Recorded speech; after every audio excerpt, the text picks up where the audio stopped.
Welcome to the FI Investors Podcast, helping you achieve financial independence through real estate investing, one episode at a time.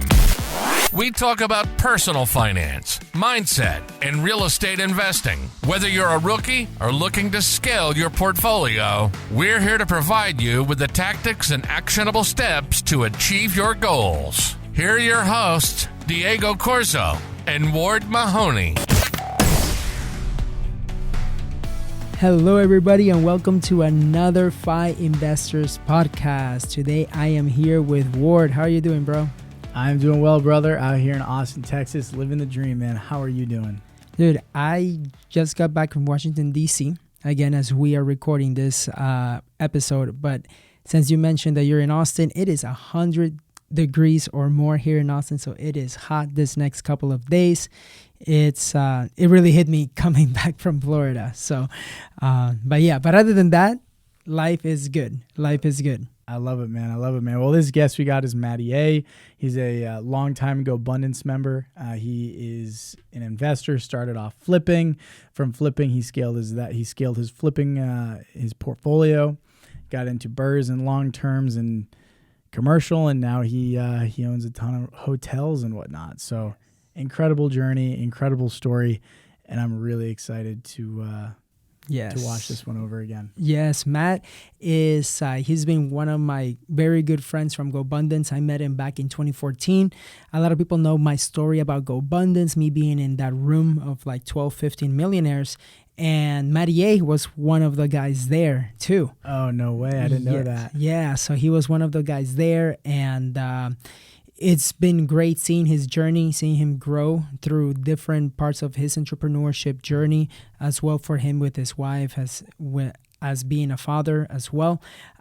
So yeah, this podcast is full of really like fire bombs all over when we ask him about financial independence, just his mindset, his journey on how to go through the different seasons and how he used his active income, his money machine, to grow his real estate portfolio, and how he can transition, as you mentioned earlier. So without further ado, it is an honor to have my good friend, my business coach, Matty A, on this podcast. Let's do it. All right, we are back to another FI Investor Podcast. Super excited. Today we have Matty A. Matty A, how are you? My brother, I'm great. Awesome. And we have also here my co-host, Ward. How are you, bro? Matty A, thanks for coming on, man. Diego, stoked to be here with you as always. Super excited for this guest. Matty A is a real estate investor, syndicator, and has a hell of an entrepreneurial story. Really excited to jump into it, man. Thanks for joining again. Awesome. Happy to be here with you guys, man. Matty, so I know that we've been friends since 2014. You have an incredible story. So I want to start by asking you, what does your empire look like now? And then we'll work backwards. Yeah, so a lot of it, I still have a couple single families left in my portfolio, but ideally most of my real estate assets now are all commercial real estate assets that comprise of hotels, medical plazas, and retail strip centers. And I'm sure we'll kind of unpack, why I moved away from single family more into commercial. And then I'm invested in a variety of different businesses. I kind of have somewhat of a holistic approach to wealth building now that my core tree trunk being real estate, but, as those roots got a little bit stronger and deeper and more stable, that gave me the ability to start looking at branching out into some different, business opportunities, in addition to, rolling capital into life insurance, building out a little bit more of a longer term equity stock portfolio, and more of some, conservative, Roth IRAs and retirement accounts and things along those lines. But I would say the majority of, where my flag is planted is all in commercial real estate. Yeah. And you've definitely have had an incredible journey. And you mentioned you're in commercial, right? You are doing some conservative stuff, some businesses, but I know that it didn't start that way, right? I know that Yeah, you know it all from the beginning, man. yeah. So walk us back. Who were you like as and I want you to share potentially that story too of how you grew up and that call that you got with your dad too. So take us back, like the young Matty A, Yeah, I and what mean, got you into who you are now. the throwback, I guess, journey of where it all started. Big props and shout out to my mom. So both my parents, they divorced when I was 3, and both my parents were, you know, corporate America. That was, you know, their journey and their path that they had taken.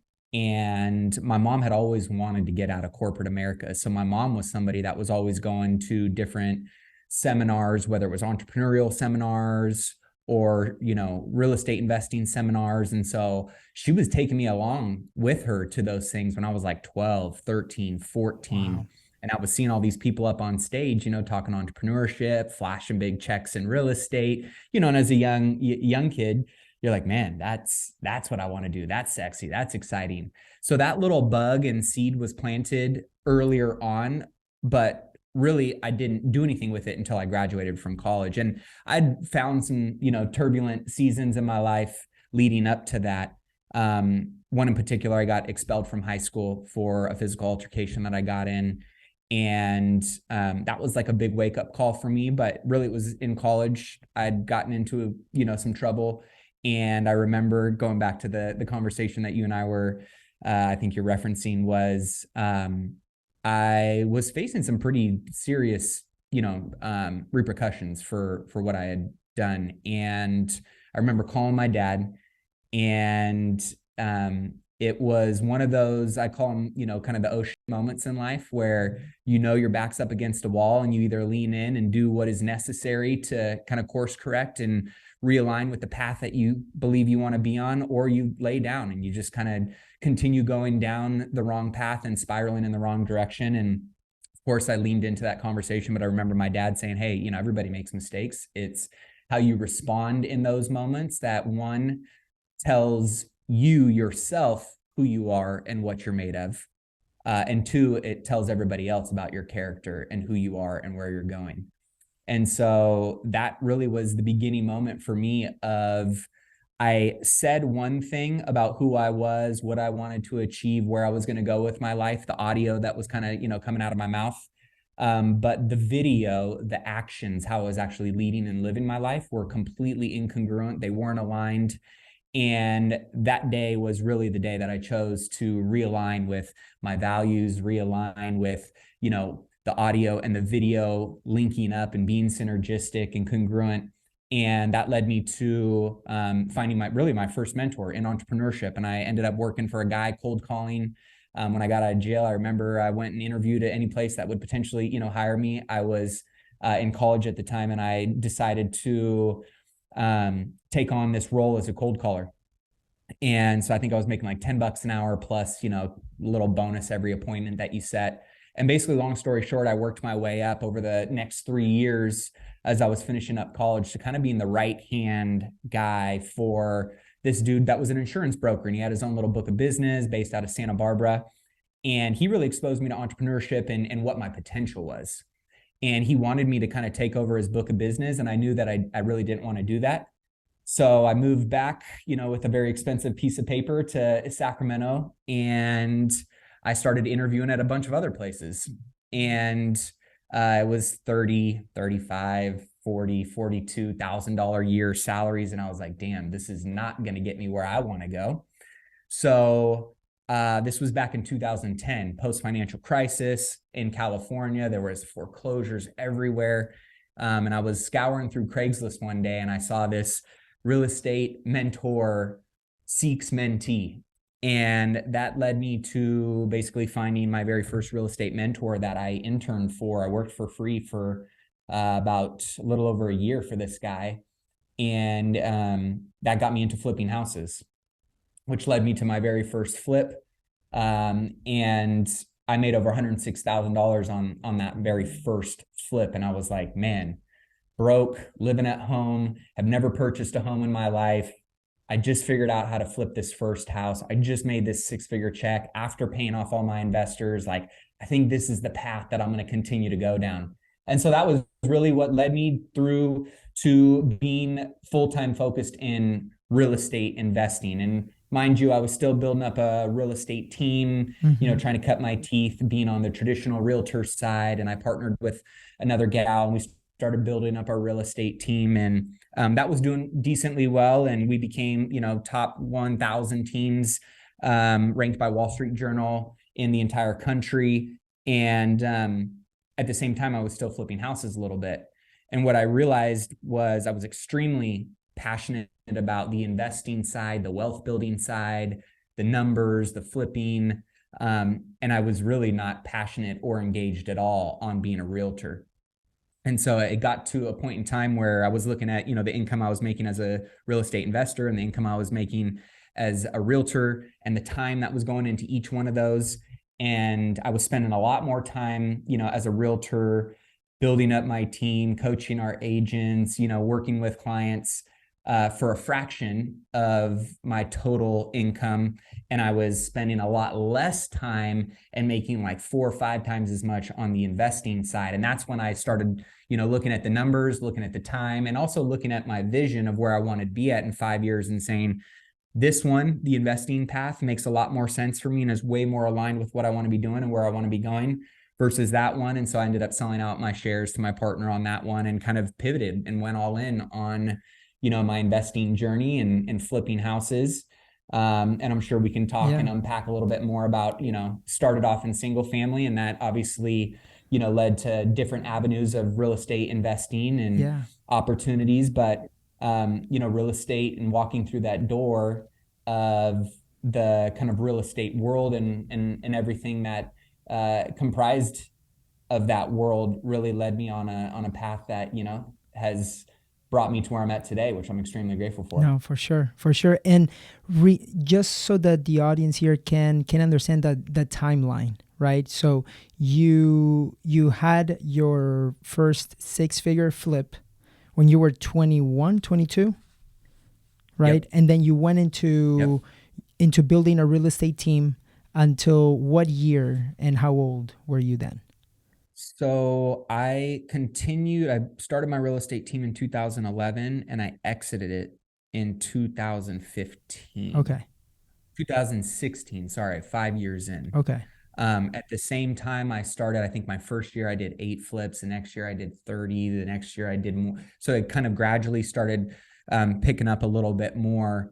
And the thing about being a realtor and the thing about being, a real estate flipper was, again, you're still only as good as your last transaction. Mm-hmm. There was nothing recurring about that. And so, getting around the mentors that we had at the time, 2014, 2015, you and I started getting exposed more to this idea of passive income. Mm-hmm. Hey, it's great to, build up your vertical income, the time that you trade for money and what that value equates to. But again, that was, a job. And so for me, it was, how do I continue to build out more stepping stones over time that unlock real freedom, real time freedom, real relationship freedom, real impact freedom. And so I started thinking about using the flip profits and the, real estate commissions to start buying real estate properties that would build wealth and pay me income along the way and, start to create more streams of income for myself. And so that's what led me into, instead of, flipping certain houses, I was holding on to them as rentals and doing the BRRRR method, or I started getting into creative financing and started buying properties subject to, leaving the existing mortgage in place or doing seller financing. And so I started thinking about doing less flipping and more holding. Mm-hmm. And as, that continued on over the next couple of years, when you get further into certain rabbit holes, things that you didn't know, as you get more experience by just going through the process, you start to buffer out areas that maybe were a little bit foggy or unclear to you, and you get more clarity based on the experience and the outcomes. And so I started, seeing, okay, I'm building up a great single family portfolio, but when I'm looking at the numbers, man, I wish I was bringing in a little bit more passive income on these properties. Fortunately for me, my market was California, so I was riding some pretty good appreciation over the course of that time. But the cash flow was really low and restricted. You know, when you're getting 200 or 300 bucks a door, you know, and if you want to be bringing in $250,000 a year in passive income, you got to have a lot of doors in order to get to that annual passive income. So for me, I started going, well, I know what my goal is. My goal is to have $500,000 a year in annual passive income. And I want to do that over the course of the next 10 years. And this is when I was 30. I'm 35 now. And so I said, it's just a math equation. So let's back into, you know, how much can I do every year, and how many years would it really take me to chip away at that? When I started running the numbers, I was like, man, that's a lot of doors that I got to acquire every year. And I don't necessarily want to have to manage that many doors either. So I need to rethink this, you know, passive income equation. And so for me, as I started going, well, I know I want 500K a year over the course of the next 10 years. If I were to just do one investment property a year over the next 10 years, I essentially need to find one commercial real estate investment or one asset that generates me $50,000 net a year. And so for me, then it was like, cool, now I know what my number is per year. Now I just got to reverse engineer what types of assets generate $50,000 a year in passive income. And that led me to getting a little bit more clarity on, okay, well, retail strip centers can do that. Medical plazas can do that. And that's what ultimately led me down that path of commercial real estate, which led me to buying my very first retail strip center. And I did that with creative financing. And then that led me to buying my next medical plaza. And so as I started getting more clear on here's what I want to achieve and by when, then I can reverse engineer what needs to happen every year leading up to that. And then I can reverse engineer what types of product or investment vehicles align with those stepping stones getting me there. And then it just became okay, what markets have those types of products, and what brokers or lead generation activities and efforts do I need to set in motion in order to give myself an opportunity to see those kind of deals? Mm-hmm. And that's ultimately what led me down the path of getting more involved in commercial real estate, because I saw it as a much more expeditious and aligned investment vehicle and path for me based on where I wanted to go and when I wanted to be there by, versus just being like, oh, I'm a real estate investor now, let me just keep buying single family houses without really any plan or intention behind hitting a specific goal and milestone, to being like, no, here's the very clear goal, here's the very specific timeline around that goal, and here's the vehicle and the path that's going to get me there. Then it just became a game of execution. And that's ultimately what I've been exercising over the last 5 years, playing in that commercial real estate world of going after those types of assets that meet that investment criteria. And that's opened up a whole nother door of opportunities and conversations, which I'm sure we can dig into. But I think that's the number one thing that a lot of people take way too much time to get clear on, is like they get excited and romanticize around the idea that now all of a sudden, because they got one investment property, they're a real estate investor.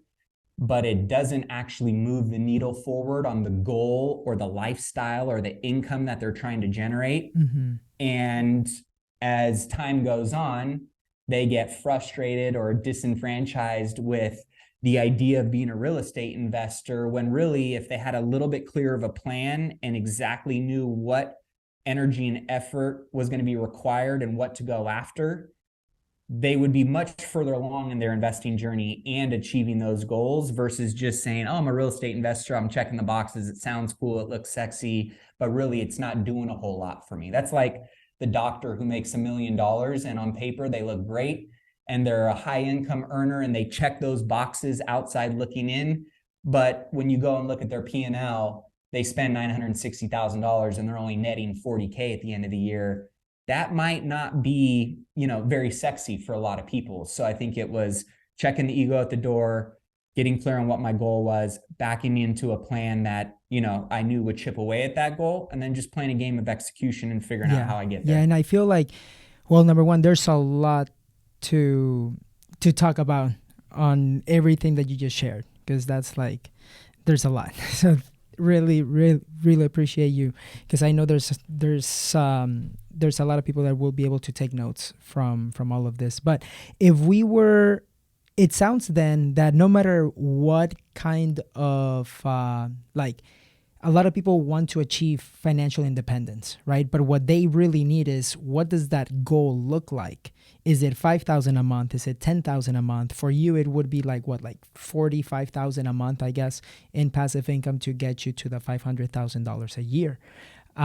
So it's more of like knowing what your end goal is and that clarity, rather than just buying one-offs without having the clarity of why you're doing what you're doing. Yep. Yeah. I mean, even if you think of it this way, I've had a lot of deals come across my plate over the last few years that the old me would have looked at and bought 10 out of 10 times. But because I was very clear on what my end goal was and when I wanted to be there and what actually fell into that criteria as checking all the boxes and what didn't, if I would have bought one of those investments, which to most people still would have been a good investment, it actually would have been a distraction and a deterrent for getting me to where I wanted to go in the time frame that I wanted to get there, because that's just distracting me and taking very precious time, energy, and resources that really should be all in and allocated towards the one goal and vision that I have, versus, hey, yeah, this is a good investment. This does work. But at the end of the day, it's actually taking away from my goal of getting to the $500K a month or $500K a year in the next 10 years, because it's taking precious energy and resources to go and put towards that. So that's where I see a lot of people that happens to is, whereas if, when I started playing with institutional level investors and hedge funds and sovereign wealth funds, if it did not fall into, it could have been the best. I put deals in front of certain groups that were home runs, and other groups did them, but those groups said no to them because they did not fall clearly into their buy box criteria. And when you're trying to achieve big goals and you're trying to do them in a very efficient and effective manner, and you're trying to mitigate your risks, and you're trying to ensure and increase your probability that those things get achieved, anything that does not fall in line with that criteria is a no. It could be a yes for 99 other people and make a lot of sense, but I've noticed that the people who achieve big goals in the time frame that they set and do it as effectively and efficiently as they can have very clear criteria and are insanely disciplined about not straying away from that criteria. Yeah.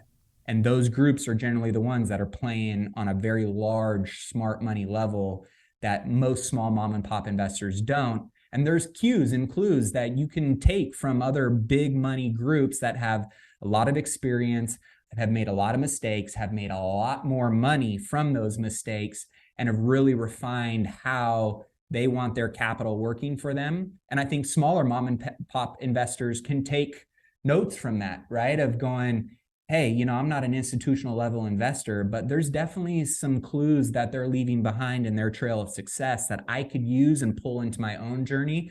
And that was one that I felt was very evident, that if you've got a clear buy box and you can set every single person, every broker, every bird dogger, every wholesaler, every agent, every individual that might come across an opportunity out with clear criteria on what it is that you're looking for, when they see that, they're going to bring it to you. But if you're asking for 10 different great deals and 10 different awesome ways to make money, you're just like everybody else. Everybody wants that, right? But if you're very clear on what it is that you're looking for, and you can create a win-win relationship for the people that might be helping you achieve that goal, it's a great way to expedite getting to a milestone of certain income or wealth faster than most people would by doing 10 different deals, making money 10 different ways versus mastering making money one way until you absolutely have that model bulletproof. Yeah.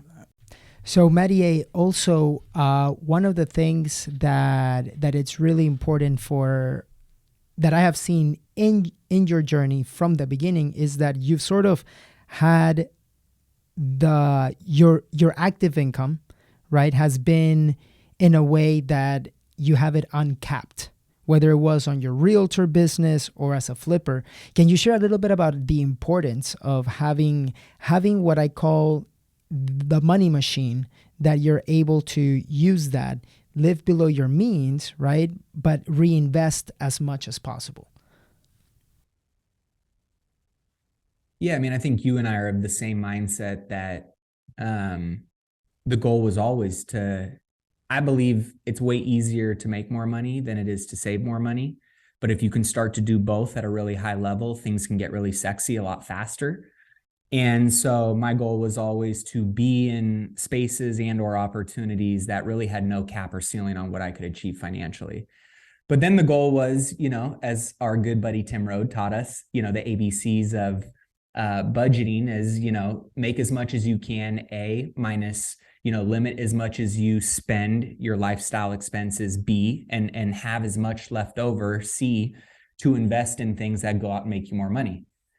So my thing was always, I am a pretty simple dude. I enjoy good wine and good spirits. I enjoy really good food, and I enjoy, traveling in a manner that I can get the most out of my experiences. But other than that, I don't need Gucci belts. I don't need, my wife doesn't need Prada purses. We don't live in some 8,000 square foot mansion. Like, we wanted to continue to reinvest all of the proceeds with what I call the crockpot mindset versus the microwave mentality. Whereas I think a lot of people start increasing their active income and what they make, and their lifestyle starts to creep right on up with it. And therefore, they're really not reinvesting that delta and that upside into their future, which could create a much greater gap of upside with that compound effect working in your favor. And so, like all the greatest things in life, it takes time, and it takes having the right ingredients fused together to create that amazing dish that a crock pot does, versus anybody can throw something quick into a microwave and eat it, but it probably tastes like crap. So for me, my thing was, we're going to keep our lifestyle as low and limited as possible. Mind you, we had 2 kids along the way, and, things naturally based on the seasons of life that you're in might, ebb and flow a little bit. But for the most part, we didn't drastically change our lifestyle. But what I did drastically change was how much money I was aggressively investing into other vehicles. And, the first few years, it's not that sexy, but then you start turning a corner where that compound effect starts working in your favor. There were houses that I bought in 2011, 12, 13, when the market was really depressed, that I didn't even think twice about, that, I bought for 75, 100,000. And all of a sudden I look up 6, 7, 8 years later, and those houses are worth $500,000. Well, I didn't do anything to make those houses more valuable. I was just dumb enough to believe in myself to make those investments, and smart enough to hold on to them long enough and operate them well enough that they naturally did what they were going to do as that investment vehicle should have done. And so I think for me, it's, I'm playing the long-term game. I'm 35, and I've had this mentality, fortunately, because I had, good mentors, as you and I both have, drill this into us of, you guys are young enough. If you play this game smart enough, long enough, and you do the right things, they don't need to be big things, but small things done consistently over an extended period of time, when you look up, actually look and feel like really big things. But in the moment, they're not always as sexy as everybody wants them to feel or expects them to feel. But you look up a decade later, and you look at your balance sheet, or you look at your cash flow, and you look at your net worth, and you're like, whoa, I didn't feel that when I was doing that, 5, 6, 7 years ago, but man, that's what is possible. And the more milestones you hit like that, for me personally, all it does is help me and give me more confidence to double down in that mentality and that discipline. Now, I think there's points along the way that, you should take some chips off the table and maybe, spend on yourself or spend on your family, or do things that absolutely have no ROI, quote unquote, on paper.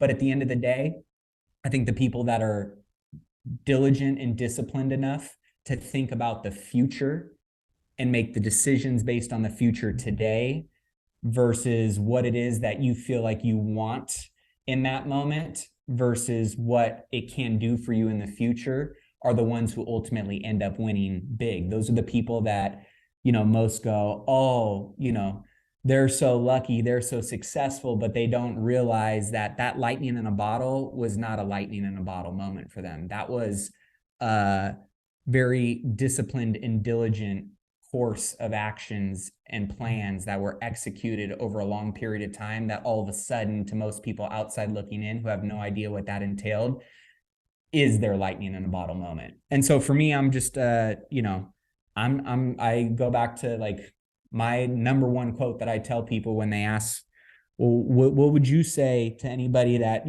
wants to be successful, or how did you do it? I say, I'm not the smartest, fastest, strongest person. I'm just dumb enough to believe in myself. So I'm confident in who I am and what I'm capable of. And I am dumb enough to believe in myself every day. And I'm smart enough to take action on what I believe are the necessary steps in my plan to getting to where I want to go.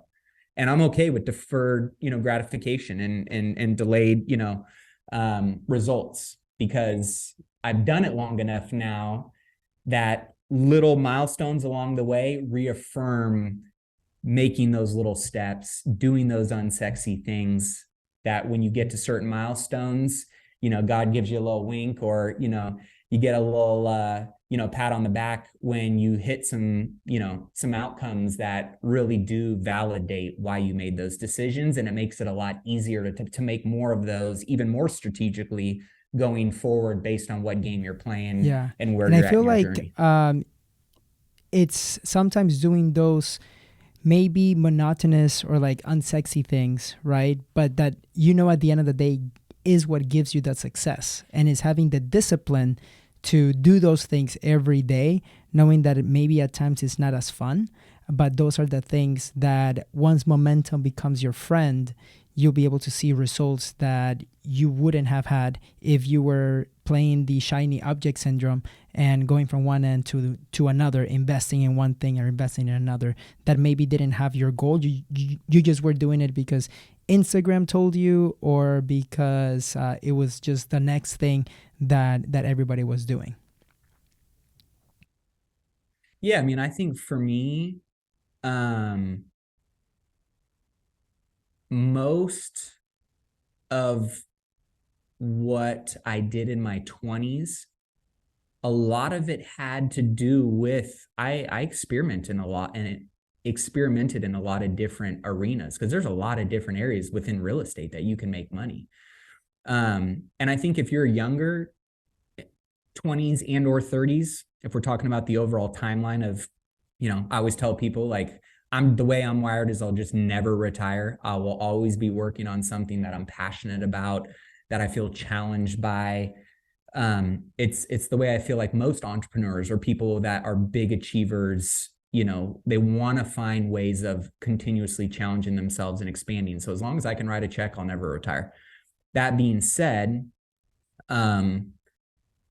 I probably wouldn't have landed where I'm at today without all of the other failed endeavors and experiences and getting those data points up on the board of life or business, because it's one of those things where I feel like if I didn't flip my first house, ultimately, I would have never bought my first commercial investment property. And if I didn't buy my first commercial investment property, I would have never bought my first hotel. And if I didn't buy my first hotel, I wouldn't have bought my third hotel. And if I didn't buy my third hotel, I wouldn't be working on what I'm working on today. But over the course, if I were to like backtrack all of that stuff, it all started out with me working for free for somebody for a year and learning in their sandbox and from their failures and from their wins what maybe applied to my journey a little bit.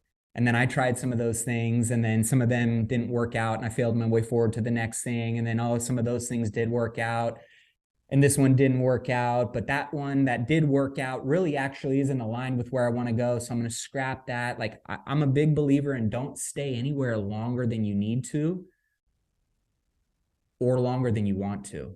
And that might be counterintuitive to a lot of what you hear today. You hear a lot of the people say, grind and chop wood at one tree trunk for the next 20, 30 years, and you'll unlock success. And don't get me wrong, I think you will. I mean, I think that's definitely possible. But my ideology and my own personal theory around success for me was not necessarily around net worth or passive income, even though I feel like that is one component of measure. The way I'm going to measure success, and this is, again, my own personal belief for myself, the way I'm going to measure success for myself when I get to my deathbed, and if I were to turn on the TV and watch a video of my entire life replayed in front of me, I'm not going to measure success based on how many trophies I have on my shelf, or how many articles I got published in, or how much money I have in my bank account, or how much cash flow I have coming in every single month. I'm personally going to measure my own success of my own life's work and journey on if I were to watch that video and say, damn, that was a hell of a fucking ride. I could have $0 to my name, to be completely honest with you. And if I could still say that, I would say that was a hell of a ride.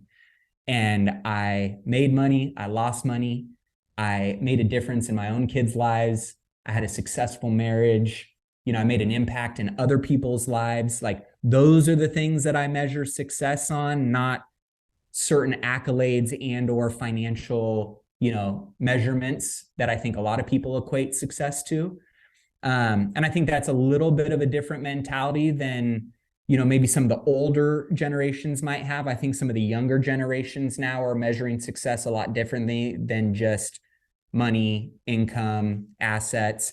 But I think there's a way to find a balance between both, because I want to be able to say, damn, that was a hell of a ride, and have a shitload of money to my name that I can pass on to the next generation of my family, that has a good chunk of income coming in every single month, that I can spread out and make an impact in other things beyond just me and my family unit, right? So I think there's a way. I'm a big believer in, when most people say you can't have it all, my response is, I think you're asking the wrong question. It's, how can I have X and Y and Z and still do A, B, and C, versus it being an either or? My question is, two things can be true at once. So how can we make all of this happen collectively? And our brains are really smart. So you give your brain, which is, and we've only tapped, little tiny fractions of it from scientifically what we know. You give your brain a really good question or challenge to go and find a solution to, it will do it if you work on it hard enough and long enough. And so I always like to just reframe questions and narratives in my own head in a way that serves me or challenges me to go and find a solution and get clarity and close the gap on it, versus accepting it as something that is not possible or achievable. 100%. And that was a lot, because at the end of the day is, when you look back at your life, what other people want to say is that what they attribute their own definition of success, right? Because everybody has their own. And for you, it might mean one thing. For me, it might mean another. But I know that you have a formula of what a rich life, like the definition of what a rich life looks like. It's an acronym and everything. Can you share a little bit on that and how you came up with it? Yeah. Well, it came about by you and I being in the circles that we've ran in the last few years. And I knew that I always wanted to be a millionaire, right? Like, when you and I first met and we were talking, we were broke, we were scraping by, we were sharing a hotel room just to get to this conference and actually make it work. And we walked into that room, and I think there was 15, 18 guys in the room maybe. And it was a quote unquote millionaire mastermind group. You and I snuck our way into it through, knowing some people, which is obviously another power of relationships, right? And there were two people in that room. There were two classifications of people, I would say. There was one who was a millionaire, multimillionaire, and they were financially killers, financially abundant, cash flow, net worth, all of that. But they were bankrupt in their health. They were bankrupt in their relationships with their kids and their spouses. They were bankrupt with their leadership and didn't really care about anything else beyond just growing their balance sheet and their bank account. And then there was another group of guys, which we've all talked about, which is the whole life millionaires, who not only were financial killers and had the balance sheet and the bank account and the business and all of that, but they were just as intentional, if not even 10 times more intentional, about living like a millionaire with their wives, with their kids, with a charity or a cause or a mission that was way beyond just themselves, that was about their community, was about making sure that their health was a priority. And so for me, when I started thinking about like, man, yeah, like being rich is great, but if you're rich and you're bankrupt in every other area, like that to me did not resonate on any level. And as I started thinking about, all of those pillars, that's where I kind of came up with rich, which my definition of a rich and fulfilling life is having very rich and purposeful and intentional relationships, personal and professional, not only for who is serving you, but how you can go and serve others in those relationships. I was for income and investments. How do you maximize your income and use that income to go and reinvest into other assets that generate you more passive income? So I was income and investments. C was community and contribution. So who are you surrounding yourself with?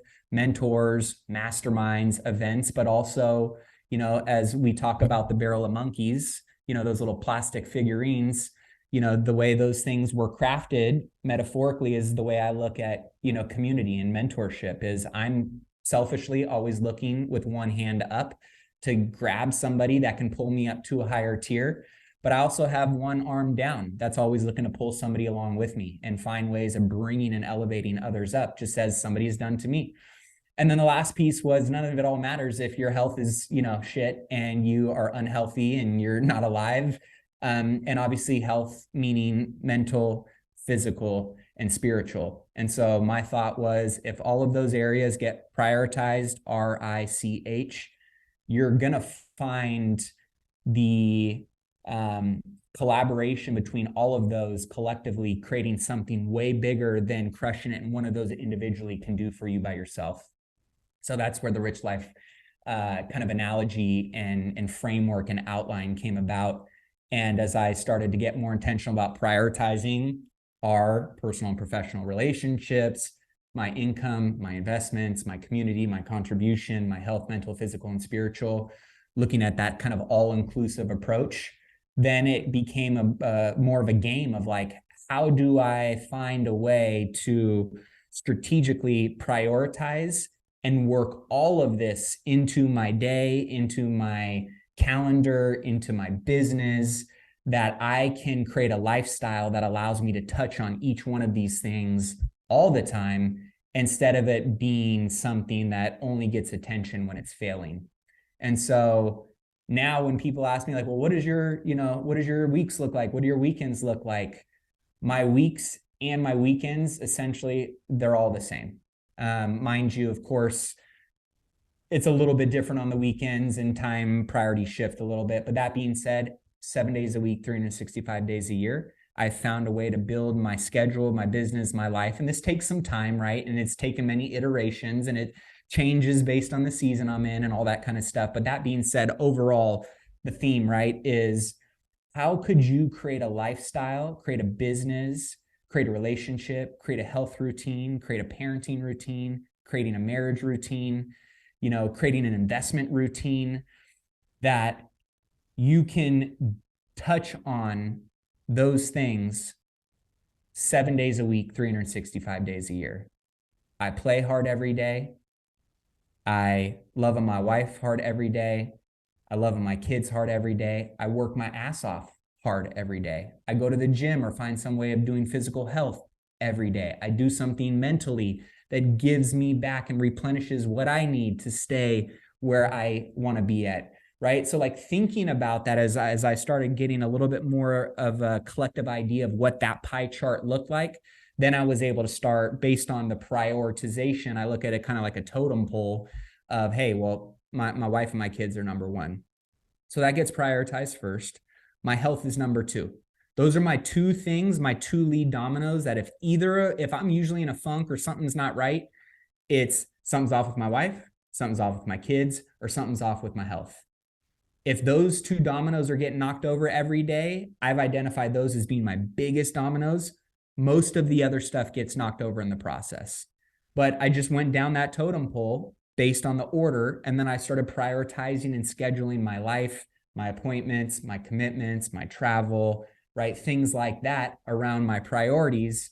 And with some tweaking and optimizing and, some reflection along the way, you start to really find a good rhythm that serves you and has you. Nobody's batting 1,000, but at least when I'm stepping into the batter's box of life or business every day, I'm not striking out 3 out of 10 times. I'm at least getting myself on base, right? Every once in a while, I'm going to hit a double or a triple. I might hit a home run or a grand slam, but at least I'm not stepping into the batter's box striking out every day. And those types of frameworks give me the ability as kind of like my metaphorical bumpers of, life.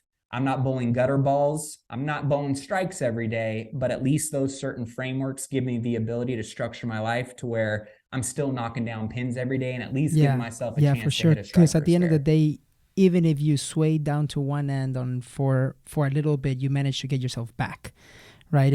And one of the things that you mentioned about the importance of your marriage and your relationships, I know that in the FI Investor call with the mastermind that we had where I did a millionaire case study, you mentioned that you asked your wife 3 things every single week. Can you say those? Because a lot of people mentioned like that was like the one key takeaway from that call.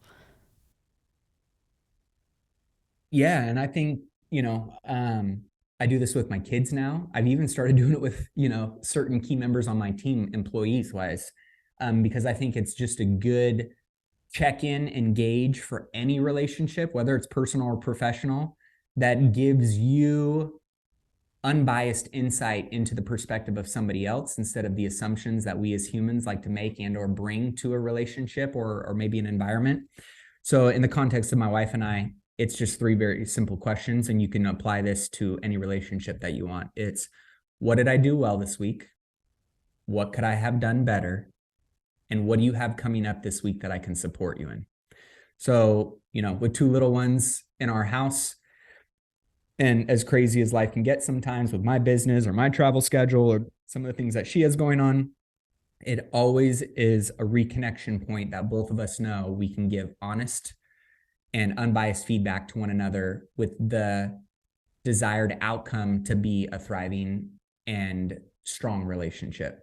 So that way, instead of me assuming where I crushed it that week, she'll give me direct feedback on where I crushed it. And sometimes it'll be exactly what I thought it was, or other times it'll be like, oh, damn, I didn't know that meant that much to you. I'll maybe do more of that. The other side of it, right, is where I thought I was flawless all week. She's like, no, you actually said this and that hurt my feelings. Or, hey, like, I really needed your help here and you completely didn't show up for me in the capacity that I needed you to, right? So it gives you that spotlight into the areas and opportunities for growth. And then the last one is, instead of me assuming where, she needs my support, and this is probably the biggest one, because for people like us who are quick movers, and always on the go and always got something going on, sometimes we overassume what somebody needs from us. Oh, they need me to spend 20 hours a week with them, and I got to go on this and I got to go on that, and I got to do all these extra things, when they may just need one very specific thing, and you check all the boxes that week for giving them the support emotionally, mentally, physically that they might need that week. And so instead of me assuming I got to be up here, she might just need me here, and I just got to nail the target on that one particular thing that she needs support in, and I won for the week. So that one has been a really great one, because a lot of people feel like, and that's helped me with my kids too. I'm like, man, if I'm gone this week, I'm missing out on some quality time with my kids. That's number one for me, right? I think I need to do X, Y, and Z to make it up to them. And they may just be like, hey, Dad, we just want to go to the park with you when you get back and go out for ice cream.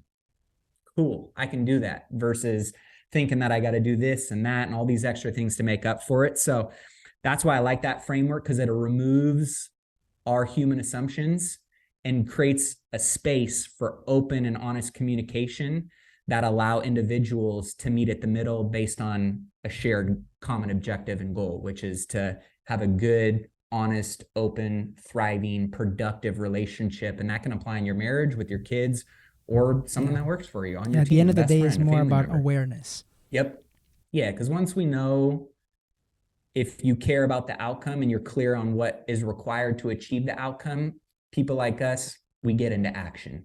We have no problem with the work that goes into it. It's oftentimes working on things that are irrelevant or don't have an impact versus working on the right things and not mistaking movement for achievement, but really getting in and tooling to the things that actually make a difference. So Ward, take us to the lightning round, please. Yes, sir. So to end each episode, Matty A will walk you through a list of 5 questions. This is our lightning round. To kick it off here, what was your biggest hurdle with getting into real estate investing, and what did you do to overcome that hurdle? The biggest hurdle was, for me, getting that first deal. It took me like 9-10 months to find my first deal. I was waking up at like 3 a.m, going into the hood, like the hood of Sac, South Sac. We call it South Sac, Iraq. And I'm, some white dude rolling around in an area that I probably shouldn't be in. And I was tacking up, bandit signs on telephone poles, and I was door knocking people. I had guns pulled on me. I had all kinds of crazy stories when I was first getting started. And it was really not giving up that was the hardest challenge in the beginning. And honestly, the way I have over time changed that narrative in my own head is when I looked at 1 year of the 40-ish flips that I had done, it was like over 80% of the deals that I ended up getting came after like the 8th no, the 8th touch or follow-up or nurture from those leads. And so I think about how many people, and I think about myself, I thought about quitting that first year 6 times and going and taking one of those $35,000, $38,000, $42,000 a year jobs. And that would have been the biggest mistake of my life. And so I think the best thing that I could have done and did do was surround myself with people who believed in me more than I believed in myself in that very beginning season, when you need a little bit of confidence and support breathed into your sales when you feel the ship losing steam. And that was probably the one thing that, looking back, was my biggest hurdle and challenge, was myself. It was my own mindset. It was, I've tacked up 800 bandit signs, and I've had over 400 people call me and tell me to fuck off and get my ugly ass sign out of their neighborhood. But it was that one deal, that cat lady house, that made me $106,000. And if I would have quit on that 6th time versus waiting for that 7th one, I wouldn't be talking to you guys today. So I think it's in that very beginning, making sure you got a really good support system around you, making sure that you're minimizing, the energy vampires or the naysayers or the gossipers or the people that just don't want to see you succeed. They don't want to see you take risks. They don't want to see you do something that they don't feel confident doing themselves. And getting around the right people, you grow into the conversations and the environments that you surround yourself with. So when I was smoking weed and I was drinking and I was getting in fights and I was, doing unproductive things with 5 other people, I became the 6th. When I also started surrounding myself with, 9 other millionaires and 9 other people that were very productive and optimistic and, were persevering and pushing through challenges and obstacles and hardships, I also adopted and grew into that same mindset, into those conversations, into those environments. And I think that in the very beginning is very, very critical. Mm-hmm. That's awesome, man. And do you have a personal habit, 1 or 2 habits that has attributed to your success? Yeah, I mean, each and every week, I would say I've got my own goals and habit tracker. So I've got my morning routine. I think even more important for me personally, it's different for everybody, is my evening routine. Mm-hmm. And so using those kind of frameworks, I created my own planner called the Rich Life Planner, which really I built a planner that was designed around the routine and the habits and the disciplines that I felt would best put me in a position to succeed and, to get out of my own way.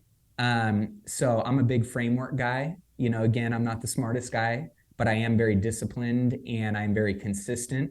And so finding a rhythm and a routine that you feel like you can be disciplined and consistent with, I think can make up a lot of ground for a lot of people in a way that will put them in a position to win or be in positions to win. And for me, that was the number one thing, was figuring out that morning and that evening routine, being, and then just, the top 5 to-dos, and really narrowing the focus down to those things each and every day, each and every week. And, just consistently reflecting and taking a step back and seeing where you went in, where do you have opportunity for growth, what do you need to eliminate, and just continuing to optimize and tweak along the way. Cool. What is one book that you've read recently that's had a large impact on your life?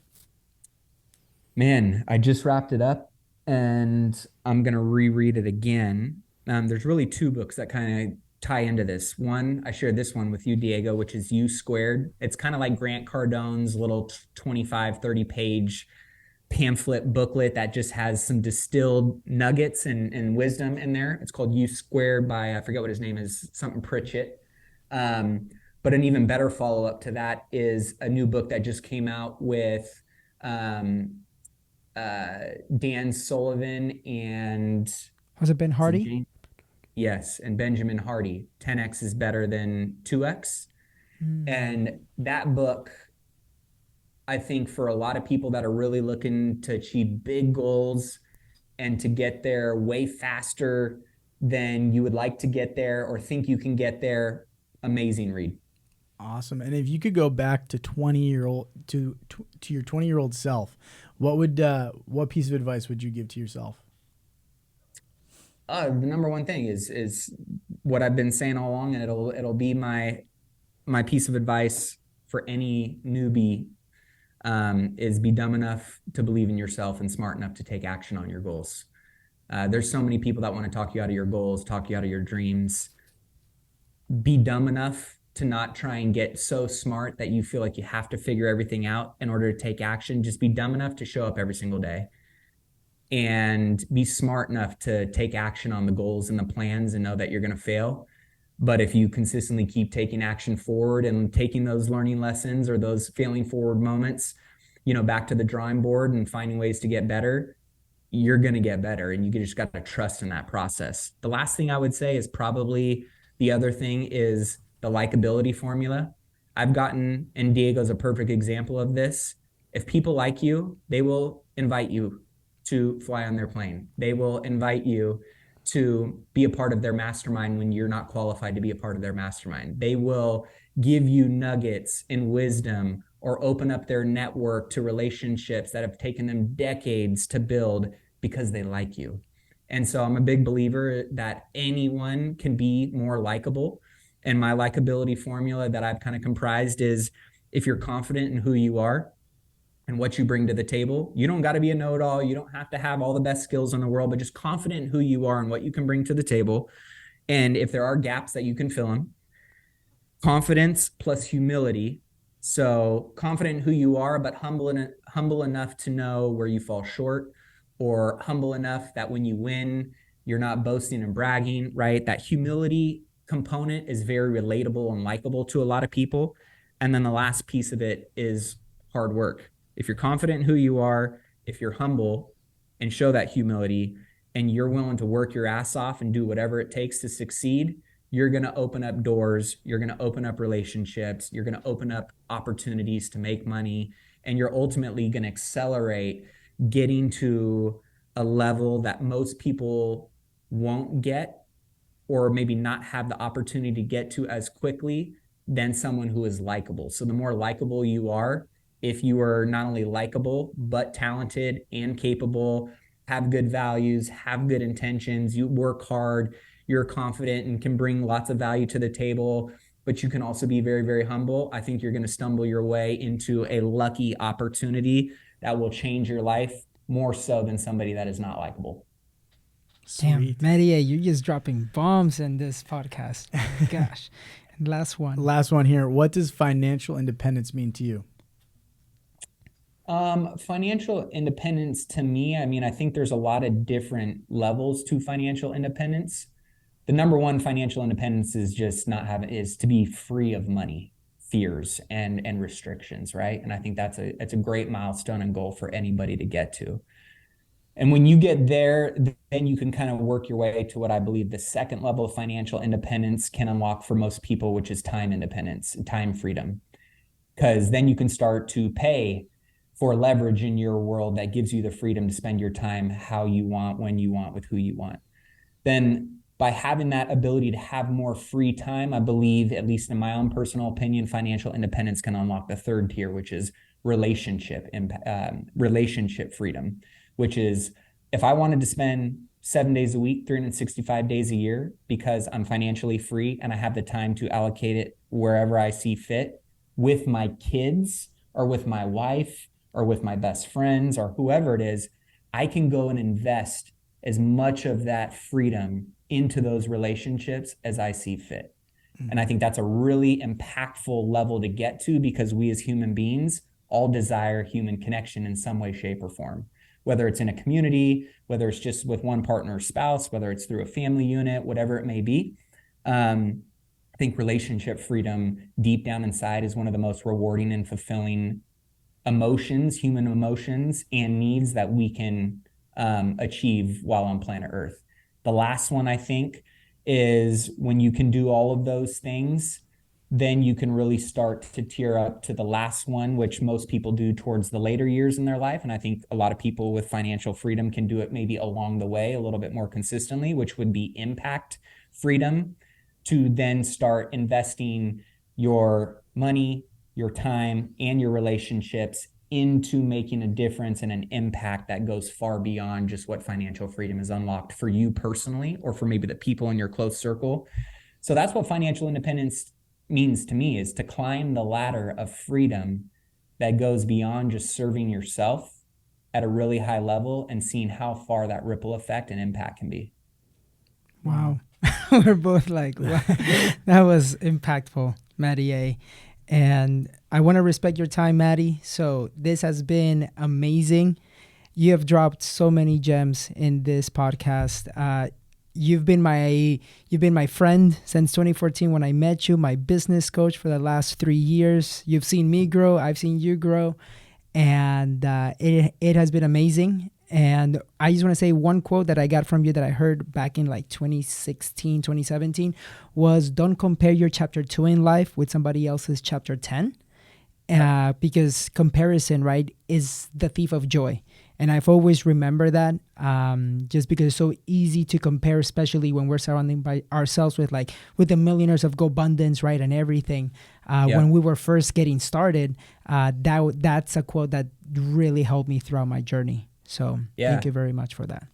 Dude, I mean, I feel like you and I are still just getting started, you know, at the ripe age of young 30s. I feel like we got so much gas left in the tank, and just to see what you've done is extremely inspiring. I mean, freaking open up my Instagram the other day and I'm looking at the White House post and I'm like, what? Yeah, right. So it's crazy. Just to see, and I think that's also the beauty of entrepreneurship, man. And going back to that whole like writing chapters, right, and why it's important not to compare.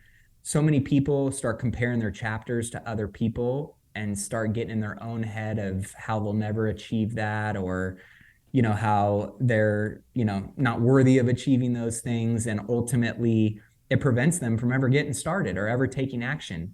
But I think if you and I were to, you know, take a time machine back to that hotel room in Colorado when we first met and say, hey, you know, you're going to be the freaking DACA dream boy getting posted, you know, on the White House Instagram page, and you're going to have a community full of hundreds and thousands of people that you're teaching financial independence to, and you're going to be worth this much money, and you're going to have this much cash flow, and I'm going to be doing X, Y, and Z, we'd be like, dude, no way, that sounds crazy. If that happened, that would be amazing. Mm-hmm. But man, that would be a long shot, right? Yeah. If we didn't start taking action and being dumb enough to believe in ourselves and smart enough to just keep moving towards those goals, we wouldn't be sitting here on this podcast today. And so I think that's a good reminder, one, for me, because who knows where you and I will be in 5 or 10 years from now in, you know, our journey. And I think it's for the other individuals that are listening to this as well, whether you're just getting started, whether you feel like you're way behind, whether you feel like you're exactly where you want to be and you don't know what's next.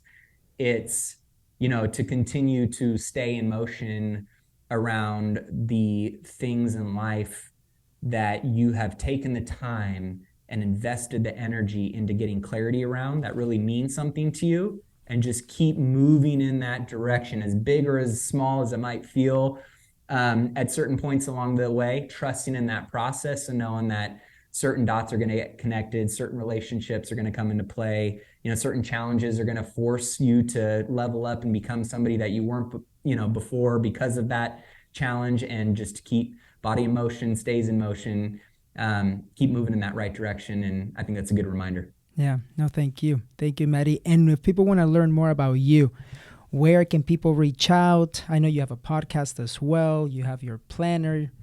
Where can people reach out? Yeah, I mean, on all my social media, handles on all platforms are the same, at official Matty A, Matty A, or they can just go to mattaitchison.com or millionaiремindcast.com. I put out 3 episodes a week on the podcast, and I'm very easily accessible on all social platforms. Awesome, Matty. Cool. Well, Matty, thank you so much again for coming on. Can't wait to go back and really dive deeper into this. There was just so many great things, so many knowledge bombs here dropped. So really excited to go back. Thank you again for coming on. Thanks for having me on, guys. Thank you, Matty. Keep on crushing it. Thank you for listening to the FI Investors Podcast. Make sure you subscribe so you don't miss any future episodes. And share this with a fellow real estate investor who you think would find value in what we do. Until next time.